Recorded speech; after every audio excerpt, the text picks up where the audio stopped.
কোথায় মেয়র, কোথায় মুখ্যমন্ত্রী, কোথায় জমা জল নিকাশি ব্যবস্থা কেন হচ্ছে না? নিকাশি ব্যবস্থা কেন হচ্ছে না?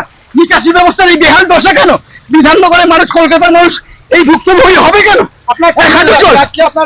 সাঁতার দেখছে না, সুইমিং কস্টিউম, আর সাঁতার যাওয়ার দরকার নেই, সাঁতার যাওয়ার দরকার নেই, এইখানে সব সাঁতার কাটবে। দিঘি আসুন, দিঘিও সাঁতার কাটছে, দীঘা এটা এটা দীঘা হয়ে গেছে, মন্দারমণি হয়ে গেছে। বিধাননগরে পৌর নিগম কি করছে? জমা জল কেন এখানে? হ্যাঁ, জমা জল কেন? সারা কলকাতা একটু ভাসছে কেন?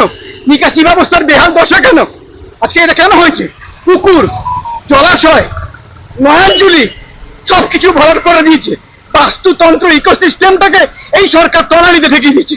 এই জন্য সুইমিং পুলে আর যাবো না। এইখানে আমরা দিদি, আমরা সবাই মিলে বিজেপি যুব মোর্চার পক্ষ থেকে আমরা সাঁতার কাটলাম। সঞ্জয় পড়া, বিজেপির কর্মী।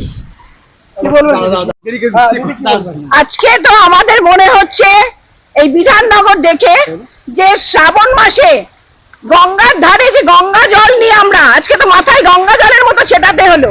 শ্রাবণ মাসে শিবের মাস, সেখানে গঙ্গায় যেতে পারছি না, মনে হচ্ছে দুয়ারে গঙ্গা। আজকে দুয়ারে নদী, আজকে এই নদীটার নাম আমরা দিয়েছি বিধাননগর নদী।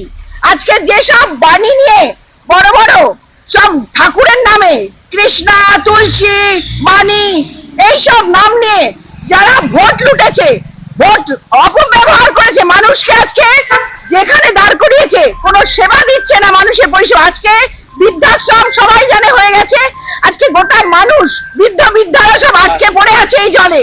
তাদের জন্য কোনো ভাবনা নেই পুরসভার, তাদের জন্য কোনো ভাবনা নেই। গোটা পশ্চিমবঙ্গের এই হাল করে দিয়েছে উন্নয়ন, দুয়ারে নদী, আর কিছু বলার